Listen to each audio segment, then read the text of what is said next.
Samedi 14 janvier 2023, Stéphane Tapie était l'invité de Léa Salamé, sur le plateau de l'émission Quelle époque. Le fils de Bernard Tapie a raconté les derniers mois de combat contre le cancer de son père. Stéphane Tapie se livre comme jamais dans une autobiographie intitulée Comment te dire au revoir, publiée jeudi 12 janvier 2023 aux éditions Michel Lafon. Fils de Bernard Tapie, il confie son regard sur le parcours émérite et insolite de son père, mort en 2021 des suites d'un long combat contre le cancer. Il s'est notamment souvenu que, lors de sa naissance, Tapie comme il l'appelle n'avait une fois de plus rien fait comme les autres. Certains pensaient que ce n'était pas si marrant que ça.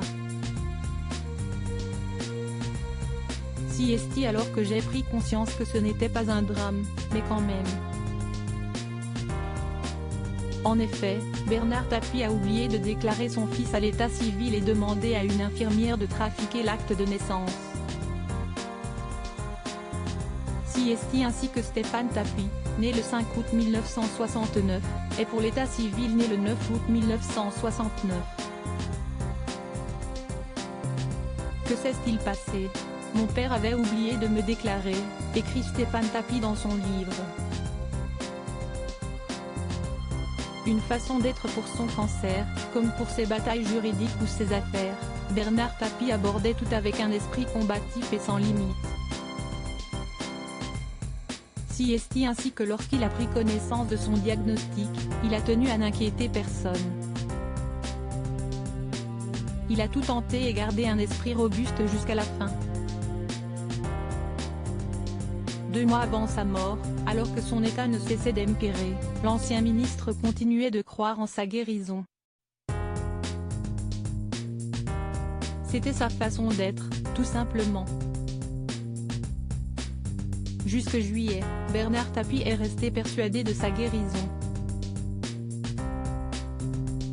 Pour Stéphane Tapie, cette foi en l'avenir lui avait été directement inspirée de son entourage médical mais aussi personnel, mais en même temps, tout le monde en était persuadé.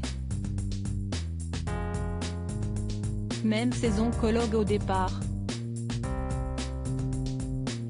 Ils lui disent, t'as fait d'autres combats que tu as gagnés. Celui-là, tu vas le vaincre, sans problème. Et tout le monde lui a raconté ça.